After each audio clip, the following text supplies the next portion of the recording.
बिस्मिल्लाहिर्रहमानिर्रहीम। Chemical equilibrium के chapter में आज हमारा जो टॉपिक है वो है equilibrium constant and its importance. इसमें हमने दो चीज़ें देखनी है, एक तो डायरेक्शन ऑफ रिएक्शन फाइंड करनी है और दूसरा एक्सटेंट ऑफ रिएक्शन फाइंड करनी है। पहली जो डायरेक्शन ऑफ रिएक्शन है इसको फाइंड करने के लिए हमें दो चीज़ों को पता होना चाहिए, एक तो रिएक्शन कोशेंट या QC और दूसरा KC। KC हम कल के लेक्चर में पढ़ चुके हैं कि इक्विलिब्रियम कांस्टेंट या KC क्या चीज़ होती है। तो इसको हम QC को फाइंड देखने के लिए पहले आपको KC से ही देखना पड़ेगा कि KC होती है प्रोडक्ट और रिएक्टेंट्स के दरमियान रेशो। अगर आप देखें कि एक रिएक्शन है उसमें इक्विलिब्रियम कायम हो जाता है 10 मिनट बाद, तो आप 10 मिनट बाद उसकी अगर प्रोडक्ट और रिएक्टेंट्स की मोलर कंसंट्रेशन उसमें लेते हैं इस इक्वेशन के अंदर, तो जो वैल्यू हमारे पास आएगी वो होगी KC। लेकिन अगर आप देखते हैं कि 10 मिनट बाद कायम होता है तो आप पहले 5 मिनट पे या 4 मिनट पे या किसी भी वक्त आप उसकी वैल्यू ले लेते हैं, उसकी मोलर कंसंट्रेशन ले लेते हैं उसके प्रोडक्ट और उसके रिएक्टेंट्स की, तो वो हमारे पास जो वैल्यू आएगी वो होगी QC। QC होती है किसी भी टाइम पे, एट एनी टाइम। लेकिन जो KC होती है वो सिर्फ इक्विलिब्रियम जब कायम हो जाता है तब जो वैल्यू ली जाती है प्रोडक्ट या रिएक्टेंट्स की, तो उसको हम KC वैल्यू कहते हैं। अब हम आ जाते हैं इससे हम डायरेक्शन ऑफ रिएक्शन कैसे फाइंड कर सकते हैं। तो QC और KC को हम कंपैरिजन उनका करके हम फाइंड करते हैं इसकी डायरेक्शन ऑफ रिएक्शन। अगर देखेंगे QC हमारे पास जो है वो ग्रेटर है KC से, तो किसी भी रिएक्शन में अल्टीमेटली हमने KC फाइंड करना, KC तक उसने KC हासिल करनी होती है। तो अगर KC ज़्यादा है तो वो वापस आएगा KC तक, QC ज़्यादा तो KC तक आएगा, मतलब ये कि रिवर्स की जानब ये रिएक्शन होगा। और अगर हमारे पास QC की वैल्यू कम है KC से, इसका मतलब ये है कि इसने आगे की तरफ KC की तरफ जाना है, तो अगर इसकी कम है वैल्यू तो ये आगे की तरफ जाएगा, मतलब ये रिएक्शन होगा फॉरवर्ड।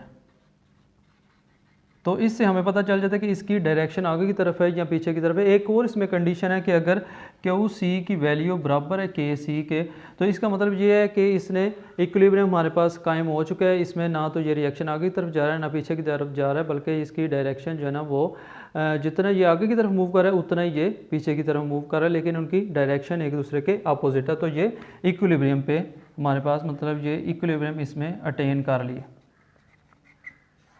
अब हम देख लेते हैं कि एक्सटेंट ऑफ रिएक्शन इससे हम कैसे फाइंड कर सकते हैं। तो एक्सटेंट ऑफ रिएक्शन फाइंड करने के लिए पहले आपको पता होना चाहिए कि एक्सटेंट होती क्या है। एक्सटेंट होती है कि किसी भी रिएक्शन में हमने अगर फाइंड करना है कि उसमें जो रिएक्टेंट्स हैं वो किस हद तक प्रोडक्ट में तब्दील हो चुके हैं, तो इसको हम कहेंगे एक्सटेंट ऑफ रिएक्शन। देखिए अगर इसको हम इसमें 3 कंडीशंस हो सकते हैं। एक तो ये होता है कि लार्ज न्यूमेरिकल वैल्यू, अगर KC की वैल्यू हमारे पास या इक्विलिब्रियम कांस्टेंट की वैल्यू हमारे पास बहुत ज़्यादा है, जैसे इस रिएक्शन में हम देखते हैं कि carbon monoxide plus oxygen makes carbon dioxide, तो इसकी जो KC वैल्यू है हमारे पास वो है 2.2 × 10⁻22, मतलब इसमें बहुत ज़्यादा इसकी वैल्यू है। तो इसका मतलब ये है कि KC बराबर है प्रोडक्ट और रिएक्टेंट्स के। तो ये ज़्यादा होने का मतलब ये है कि KC में प्रोडक्ट ज़्यादा, क्योंकि ये KC प्रोडक्ट के डायरेक्टली प्रोपोर्शनल है और रिएक्टेंट्स के इन्वर्सली प्रोपोर्शनल है। तो अगर ये वैल्यू ज़्यादा है तो प्रोडक्ट भी इसमें ज़्यादा होंगे, मतलब ये जो कार्बन डाइऑक्साइड इसमें प्रोडक्ट है तो ये प्रोडक्ट इसके अंदर ज़्यादा होगी। तो रिएक्शन मिक्सचर के अंदर हम कह सकते हैं कि जो प्रोडक्ट है वो ज़्यादा है और रिएक्टेंट्स कम है। तो किसी भी रिएक्शन का मकसद यही होता है कि उसमें प्रोडक्ट ज़्यादा बने, तो ये ऑलमोस्ट ये रिएक्शन कंप्लीट हो चुका है, हमें इससे पता चल जाएगा कि ये रिएक्शन कंप्लीट हो जाएगा। उसके बाद दूसरा जो हमारे पास है वो है small numerical value. Small numerical value का मतलब ये है कि उसके अंदर जो KC की वैल्यू होगी वो बहुत कम होगी, मतलब माइनस में होगी उसकी वैल्यू। तो इससे पता चल जाता है कि उसमें रिएक्शन में प्रोडक्ट्स ज़्यादा हैं या रिएक्टेंट्स ज़्यादा। इसको हम एक देख लेते हैं इस एक इक्वेशन से कि इसमें NH3 अमोनिया बनाता है नाइट्रोजन और हाइड्रोजन। तो इसकी जो KC वैल्यू है हमारे पास वो है 3.0 इंटू 10⁻⁻⁹। इसकी माइनस में वैल्यू मतलब बहुत कम इसमें वैल्यू है, तो इसका मतलब ये है कि इसमें जो रिएक्टेंट्स हैं वो ज़्यादा होंगे और प्रोडक्ट क्या होगी, कम होगी। ये ज़्यादा होंगी तो ये KC डेफिनेटली सी बात है कम होगा, क्योंकि ये एक दूसरे के इन्वर्सली प्रोपोर्शनल हैं। तो इसमें रिएक्टेंट्स ज़्यादा हैं, अमोनिया और नाइट्रोजन और हाइड्रोजन कम है, तो रिएक्शन मिक्सचर के अंदर रिएक्टेंट्स ज़्यादा होंगे और प्रोडक्ट कम होंगे।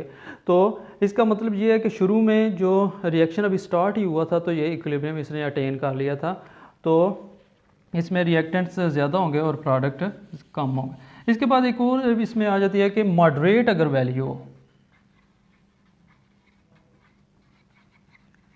मॉडरेट वैल्यू, इसको भी हम एक एग्जांपल से देख लेते हैं। N2O4 ये बनाती है नाइट्रिक ऑक्साइड, इसकी वैल्यू KC वैल्यू हमारे पास 0.211, मतलब ये ना तो ज़्यादा वैल्यू है ना ही बहुत कम है। इसका मतलब है कि हमारे पास जितने प्रोडक्ट हैं उतने ही रिएक्टेंट हैं, तो इक्विलिब्रियम के ऊपर हमारे पास जितने प्रोडक्ट होंगे उतने ही रिएक्टेंट होंगे।